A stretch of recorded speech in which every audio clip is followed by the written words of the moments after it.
पढ़ने जा रहे हैं NCERT maths class 10 chapter number 3, जिसका नाम है pair of linear equation in two variable. तो सबसे पहले इस नाम का मतलब समझ लेते हैं कि हम इस चैप्टर में एक्चुअली में पढ़ने के जा रहे हैं। तो चैप्टर का नाम है pair of linear equation in two variable.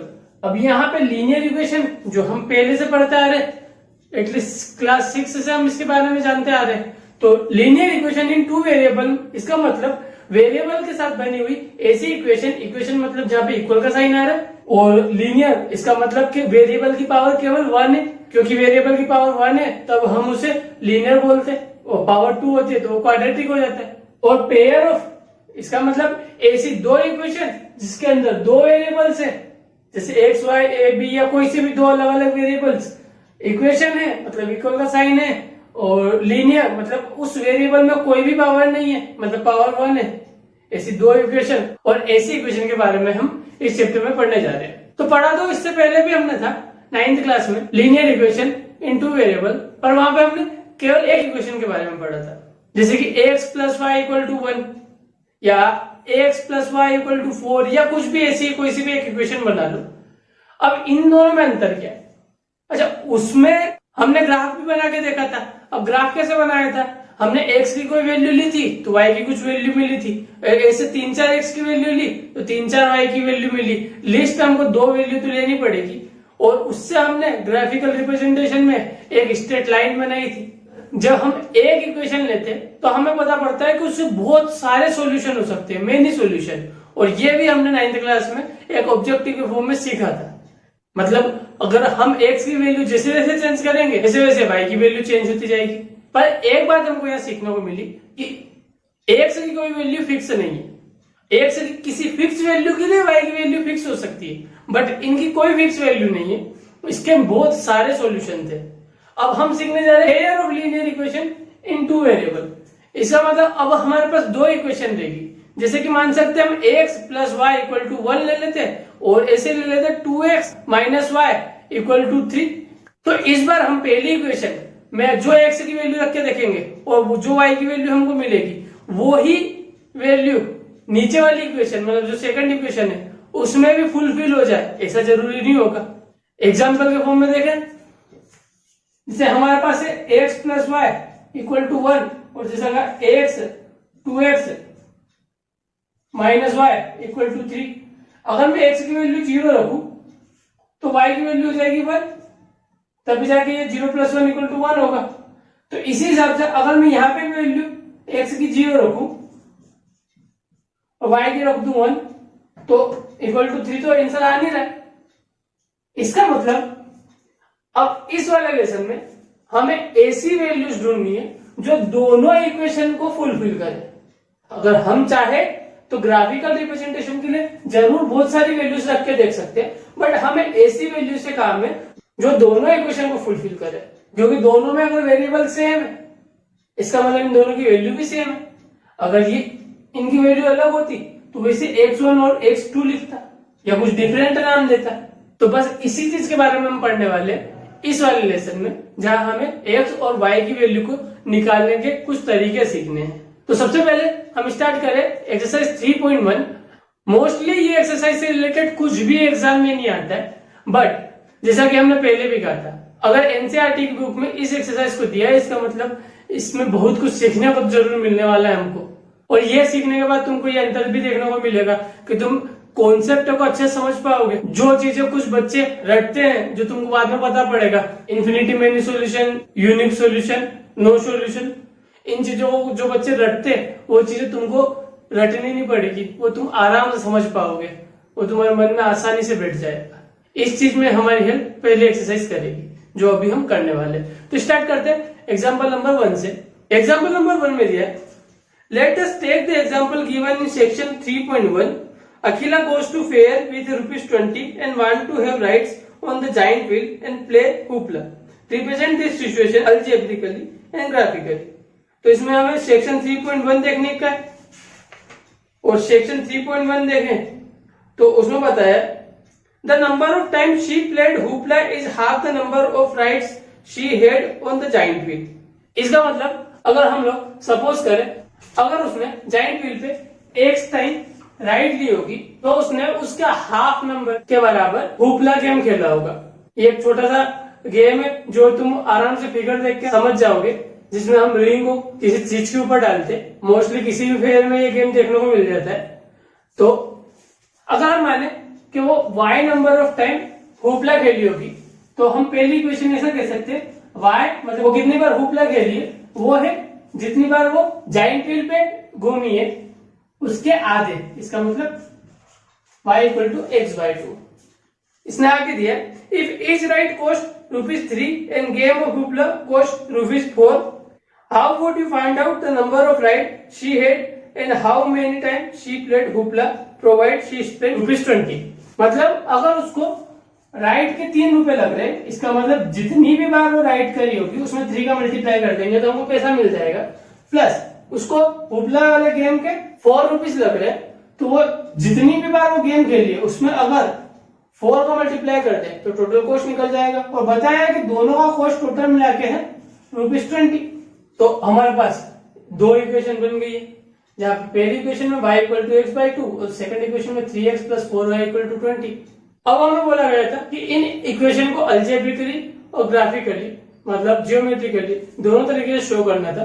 तो हम अल्जेब्रिकली तो शो कर चुके हैं, अब ग्राफिकली शो करके देख लेते हैं। और ग्राफिकली में हमें इसके ग्राफ बनाने के लिए x और y की कुछ वैल्यूज चाहिए होगी। तो इस इक्वेशन के लिए अगर एक बॉक्स बनाए और एटलीस्ट 2 वैल्यू रखे, तो अगर x की वैल्यू रखते हैं 0 तो y की वैल्यू ऑफकोर्स 0 हो जाएगी। अगर हम x की वैल्यू रखें 2 तो y की वैल्यू हो जाएगी 1, क्योंकि 2/2 इक्वल टू 1 हो जाएगा।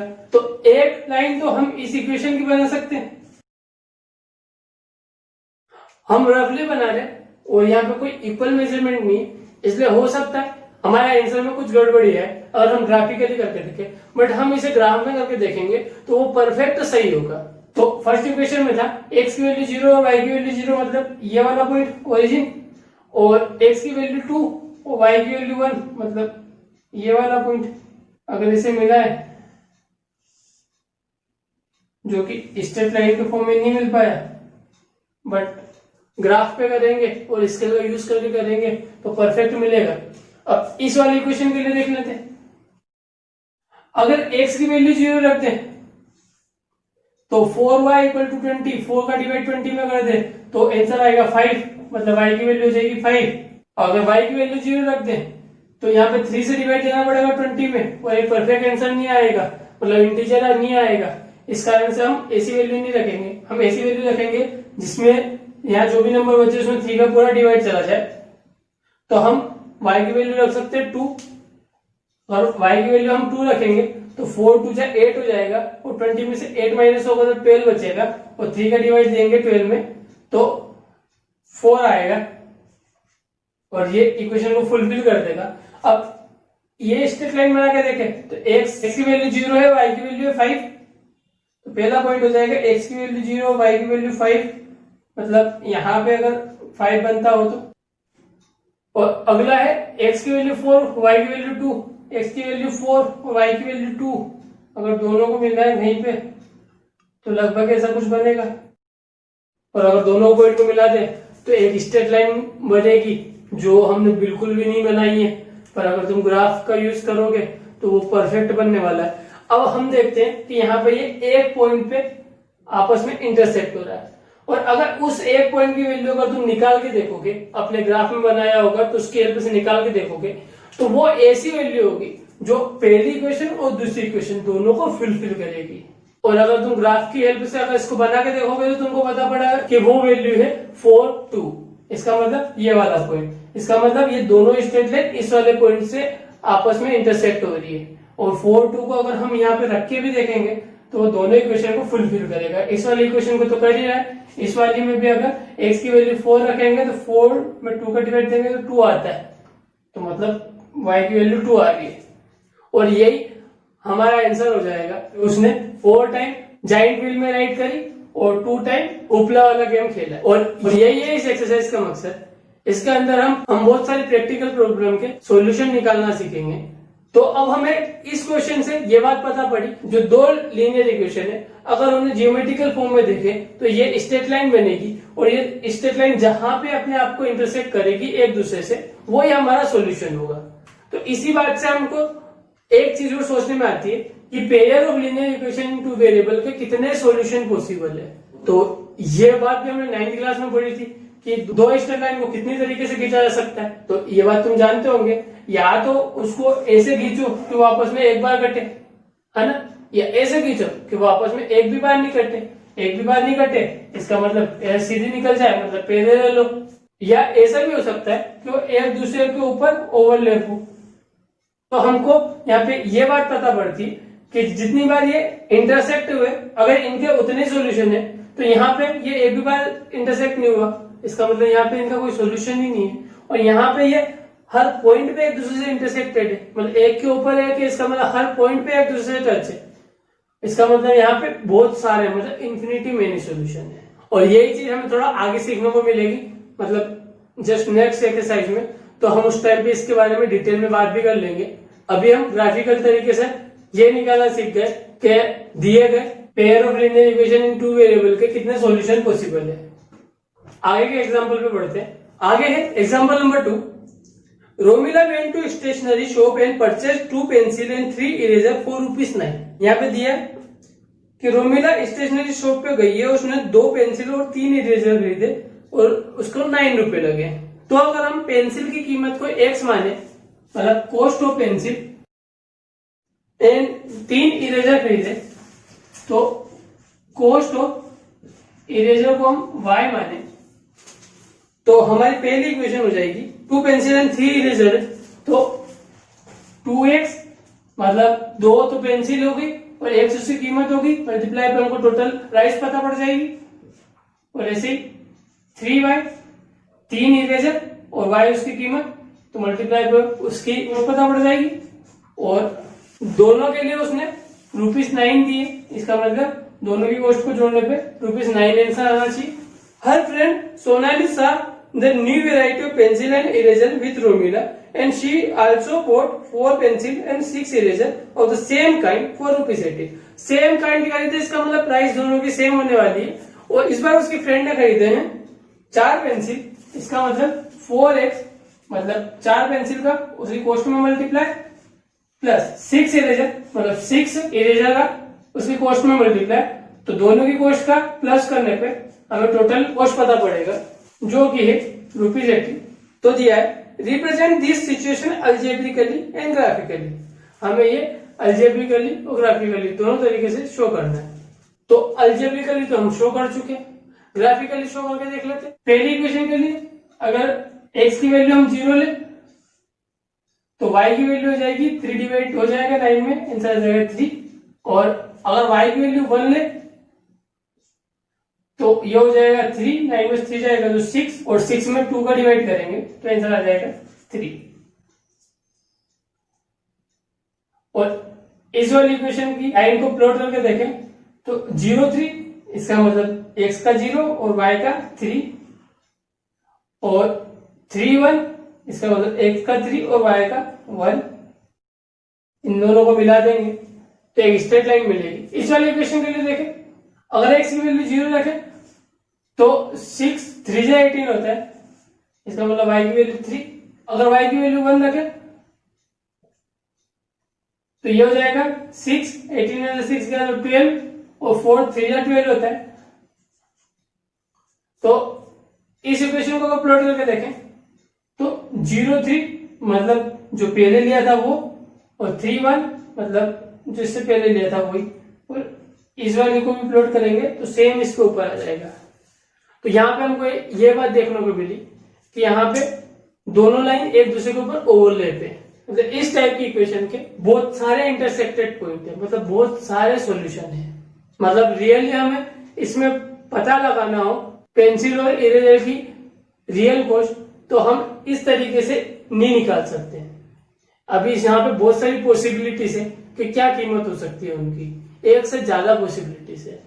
और एक बात और तुम यहाँ पे नोटिस कर सकते हो, यहाँ पे x के कोफिशिएंट, y के कोफिशिएंट और कांस्टेंट टर्म में कुछ चीज तो खास है, जैसे कि 2 2 जा 4, 3 2 जा 6 और 9 2 जा 18, मतलब सेम नंबर का मल्टीप्लाई करने पे नीचे वाली इक्वेशन आई है। इसका मतलब ये एक्चुअली ऊपर वाली ही इक्वेशन थी, बस सेम चीज का मल्टीप्लाई करके एक नई इक्वेशन बना दी और इसी से रिलेटेड चीज को हम अगली एक्सरसाइज में पढ़ने वाले हैं। तो नेक्स्ट एग्जांपल पे चलते हैं। Example number 13, two rails are represented by the equation x plus 2y minus 4 equal to 0 and 2x plus 4y minus 12 equal to 0. Represent this situation geometrically. तो इसमें अल्जेब्रिकली दोनों इक्वेशन तो दे दी, अब हमें जियोमेट्रिकली इसे शो करना है। तो सबसे पहले हम इस इक्वेशन को लिख लेते हैं। तो जियोमेट्रिकली शो करने के लिए 2 पॉइंट निकालते हैं। अगर यहाँ पे x की वैल्यू में 0 रख दूं तो y की वैल्यू अगर मैं 2 रखूंगा तब जाके ये टोटल मिला के 0 हो जाएगा। 2 2 जा 4, 4 माइनस 4 0, इसका मतलब y की वैल्यू हो जाएगी 2। अगर यहाँ पे मैं y की वैल्यू 0 रख दूं तो ये टर्म खत्म हो गया और x की वैल्यू हो जाएगी 4, ताकि टोटल आंसर 0 आ जाए। यहाँ पे अगर x की वैल्यू 0 रखते तो y को 12 बनाने के लिए हमें 4 का मल्टीप्लाई 3 में करना पड़ेगा, ताकि ये 12 बन जाए। 12 में 12 माइनस होगा तो 0। अगर हम y की वैल्यू यहाँ पे रख दे 1 तो ये हो जाएगा 4। अब हमें 12 बनाने के लिए 8 की जरूरत हो रही है और इसे 8 बनाने के लिए अगर हम x की वैल्यू 4 रखें तो 4 2 जा 8 और 8 और 4 हो जाएगा 12। 12 में 12 माइनस करेंगे तो 0। अब इन पॉइंट को प्लॉट कर दे तो 0 2, इसका मतलब x की वैल्यू 0, y की वैल्यू 2 और 4 0, इसका मतलब x की वैल्यू 4 और y की वैल्यू 0। इन दोनों को मिलाने में एक स्ट्रेट लाइन बनती है। सेकंड को बनाए x की वैल्यू 0 और y की 3, इसका मतलब x की वैल्यू 0, y की वैल्यू 3, x की वैल्यू 4 और y की वैल्यू 1, तो x की वैल्यू 4 और y की वैल्यू 1, तो कुछ यहाँ पे बन जाएगा। और जब इन दोनों को मिलाएंगे तो हमें ये बात पता पड़ेगी कि ये दोनों लाइन एक दूसरे के पैरेलल है। अब यहाँ पे स्ट्रेट लाइन नहीं बन पाई, इसलिए हो सकता है कि ये ऐसा लगे कि पैरेलल नहीं, पर एक बात यहाँ पे खास पता पड़ी थी कि यहाँ पे भी ये 1 यूनिट आगे था और यहाँ पे भी ये 1 यूनिट आगे था। इसका मतलब हर जगह इसमें डिस्टेंस 1 यूनिट की।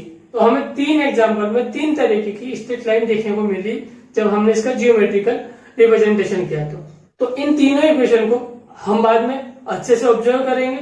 जब इन्हें लिख रहे थे तब क्या चीज इनमें खास थी और इनमें बना रहे थे तब क्या चीज खास थी। बनाने वाली की तो बात हमने कर ली है, एक लाइन एक जगह इंटरसेक्ट हुई थी, दूसरी आपस में हर पॉइंट पे इंटरसेक्ट थी और तीसरी वाली एक भी जगह नहीं मिल रही है।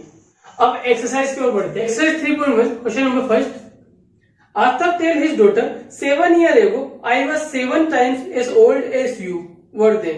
तो सबसे पहले यहाँ पे ज्यादा कंफ्यूजन से बचते हुए इन दोनों की एज को अलग अलग चीज मान लेते हैं, मतलब एक की एज को x और एक की एज को y मान लेते हैं। सपोज कर आफ्टर की एज को हमने माना x और उसकी डॉटर की एज को y। अब थोड़ा हमारे लिए सरल होगा। 7 ईयर एगो मतलब 7 साल पहले, इसका मतलब आफ्टर की एज 7 साल पहले, अभी से 7 साल कम होगी, और उसकी डॉटर की भी एज 7 साल पहले, अभी जितनी उससे 7 साल कम होगी। I was 7 time as old as you were then. जो आफ्टर है वो उसकी डॉटर का 7 टाइम है। अब हमें बनानी है इक्वेशन, और इक्वेशन बनाने के लिए दोनों बराबर होने चाहिए, पर यहाँ पे बताया कि आफ्टर 7 टाइम इस वाले नंबर से 7 टाइम है। इसका मतलब अगर इस वाले नंबर में जो डॉटर की एज है उसका 7 का मल्टीप्लाई कर दो तो दोनों की एज बराबर हो जाएगी। आया समझ में? ये एज वाले क्वेश्चन में इस बात का ध्यान रखना। एक बार हमें बताया जाएगा कोई चीज कितनी बड़ी है तो हमें उन दोनों को बराबर करना है ताकि हमें इक्वेशन मिल सके। तो यहाँ पे 7 साल पहले की बात चली थी इसलिए -7 किया और बताया कि आफ्टर बड़ा था, ऑब्वियसली बड़ा होगा क्योंकि वो फादर है। तो अगर ये एक्चुअली में पहले से बड़ा है, हमें इक्वल का साइन लगाना है, इस कारण से हमने डॉटर के 7 का मल्टीप्लाई कर दिया। अब ये दोनों बराबर हो गए। आल्सो 3 ईयर फ्रॉम नाउ, इसका मतलब अभी से 3 साल बाद, और अभी से 3 साल बाद हर एक के साथ सेम चीज होगी। वो ये कि हम सबकी एज 3 साल बढ़ जाएगी, इसलिए आफ्टर और डॉटर दोनों की एज 3 साल बढ़ जाएगी। I shall be 3 time as old as you will be. तो आफ्टर हमने इक्वल का साइन लगा दिया था गलती से, अभी ये दोनों बराबर नहीं हुए, तो आफ्टर 3 गुना बड़ा है, 3 टाइम्स बड़ा है उसकी टोटल से, और इस बार वापस से इक्वल का साइन लगाना है हमको, तो दोनों को बराबर करना होगा। तो ये 3 टाइम्स बड़ा है तो इसे भी 3 टाइम्स कर देते हैं, तभी दोनों बराबर हो जाएंगे, तो इक्वल लगा सकते हैं यहाँ पे भी हम।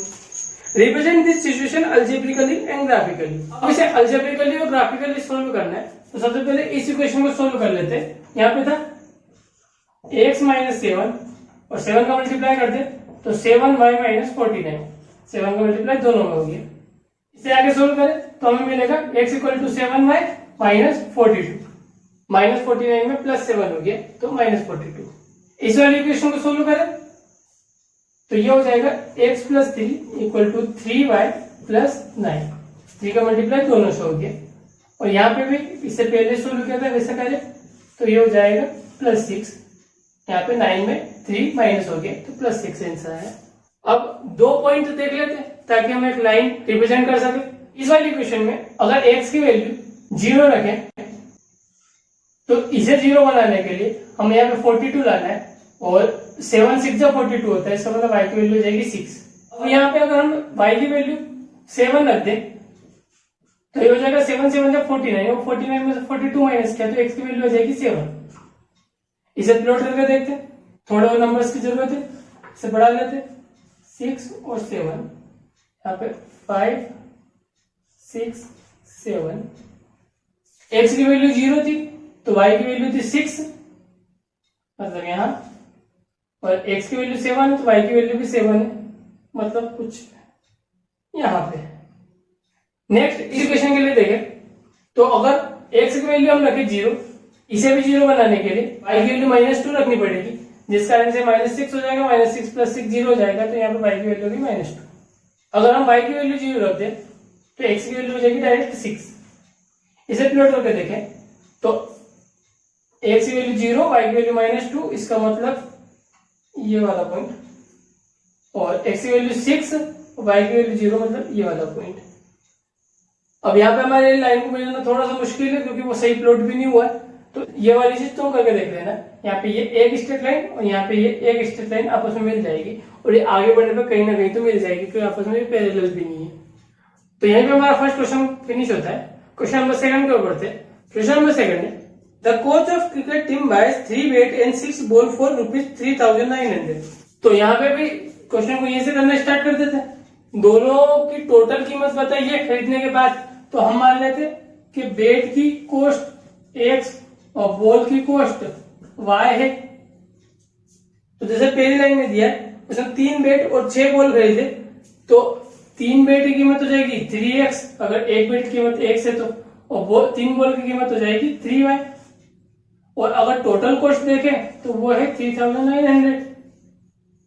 Letter she buy another bat and 3 more balls.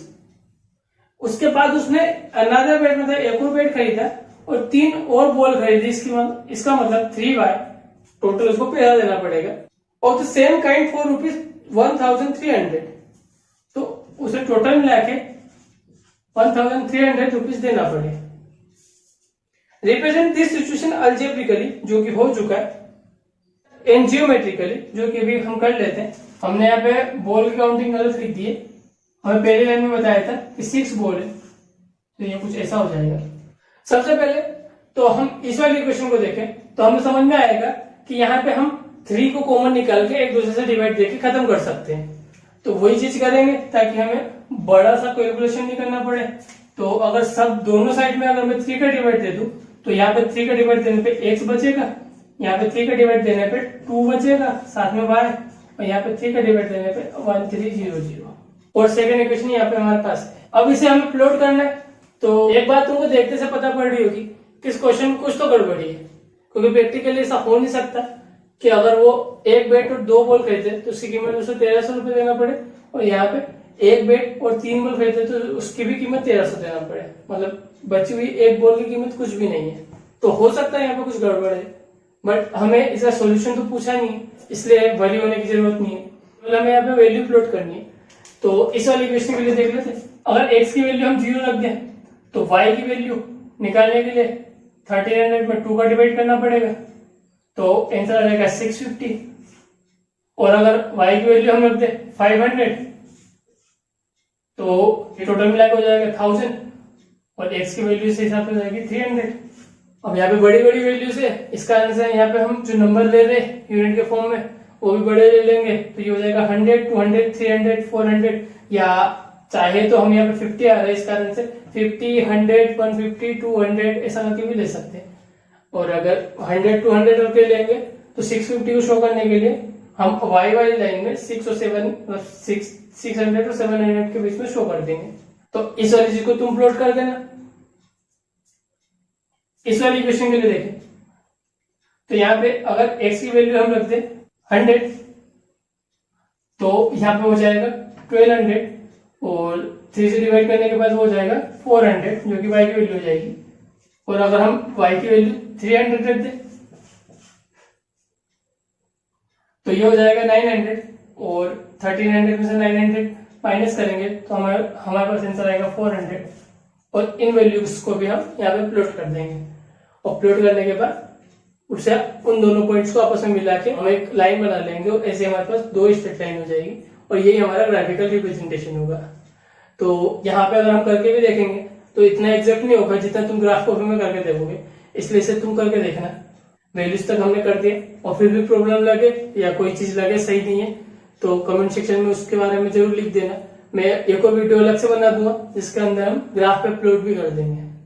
Next question की ओर बढ़ते हैं। तो question number 3, the cost of 2 kg of apple and 1 kg of grapes on a day was found to be ₹160। अब यहाँ पे x और y मान लेते हैं। यहाँ पे बताया गया कि 2 kg एप्पल ली और टोटल के फॉर्म में हमें कॉस्ट बताइए। इसका मतलब अगर हम एप्पल की कॉस्ट को माने x और ग्रेप्स की कॉस्ट को माने y तो हमें पता है कि उसने 2 kg एप्पल खरीदे, इसका मतलब 2 kg एप्पल की कॉस्ट हो जाएगी 2x और 1 kg ग्रेप्स खरीदे तो 1 kg ग्रेप्स की कीमत हो जाएगी 1y मतलब y, तो दोनों की टोटल कीमत है 160। आगे after a month the cost of 4 kg of apple and 2 kg of grapes is ₹300। एक मंथ के बाद में 4 kg एप्पल मतलब 4x plus 2 kg of grapes plus 2y equal to ₹300। इसका मतलब कीमत थोड़ी सी बढ़ गई है। Represent the situation algebraically and geometrically. Algebraically तो हमने शो कर दिया, जियोमेट्रिकली हम शो करके देख लेते हैं। इस वाली क्वेश्चन के लिए देखें तो अगर हम x की वैल्यू को मान लेते हैं 20 तो ये हो जाएगा 22 जा 40 और 160 में से 40 माइनस करें तो होता है 120 तो y की वैल्यू हो जाएगी 120। अब अगर y की वैल्यू को 100 ले लें तो 160 में से 100 माइनस करेंगे तो ये बच जाएगा 60 और 2 से डिवाइड करेंगे तो ये हो जाएगा 30। यहाँ काउंटिंग को चेंज कर 10, 20, 30 रख सकते थे ताकि ये आराम से प्लॉट हो जाए, या चाहे तो 20, 40, 60 भी रख सकते हैं तो यहाँ पे 20 और 40 के बीच का 30 बन जाएगा और इस चीज को भी तुम ग्राफ में प्लॉट कर लेना। इस वाली क्वेश्चन के लिए देखें तो एक बात यहाँ पे देखते ही समझ में आती है कि यहाँ पे 2 कॉमन है जिससे कि हम दोनों साइड में डिवाइड कर सकते हैं। अगर दोनों साइड में 2 का डिवाइड करें तो ये हो जाएगा 2x, ये हो जाएगा y और ये हो जाएगा 150। और यहाँ पे पता पड़ रहा है हमें कुछ टाइम बाद कीमत थोड़ी सस्ती हो गई है, जो चीज पहले 160 की आ रही थी वो 150 की आ रही है।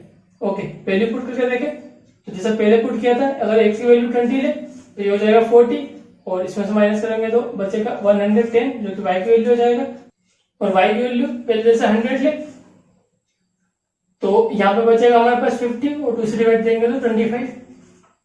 और सेकंड स्ट्रेट लाइन के लिए इन पॉइंट को प्लॉट करके देखेंगे और फिर हम एक स्ट्रेट लाइन बना लेंगे और ये हमारा सॉल्यूशन हो जाएगा, मतलब ग्राफिकल रिप्रेजेंटेशन हो जाएगा। तो आज की क्लास को हम यहीं पे फिनिश कर दें, पर जो हमने आज सीखा है उसको अच्छे से ध्यान रखना। हमने लीनियर इक्वेशन के रिप्रेजेंटेशन को देखा है और यह भी देखा है कि उससे कितना सॉल्यूशन पॉसिबल है, मतलब अगर उसे ग्राफिकल रिप्रेजेंटेशन के फॉर्म में देखा जाए तो कितने तरीके से उन लाइंस को खींचा जा सकता है, जो कि 3 तरीके थे। और उसी के हिसाब से हम आगे in pair of linear equation in two variable के सॉल्यूशन निकालना सीखेंगे अदर मेथड से। अभी हमने ग्राफिकल मेथड से देखा है, मतलब कि जहां भी ये आपस में 2 लाइनें इंटरसेक्ट होती है वो हमारा सॉल्यूशन होता है। अब हम 3 और अलग तरीके सीखेंगे। तो आज के लिए इस वीडियो में इतना ही। अगले वीडियो में अगले एक्सरसाइज के साथ वापस से मिलेंगे। तब तक के लिए अपना ध्यान रखना, हमेशा खुश रहना, बड़े सपने देखना और उन्हें पूरा करने की पूरी कोशिश करते रहना। और एक बात अच्छे से याद रखना, यू आर द बेस्ट।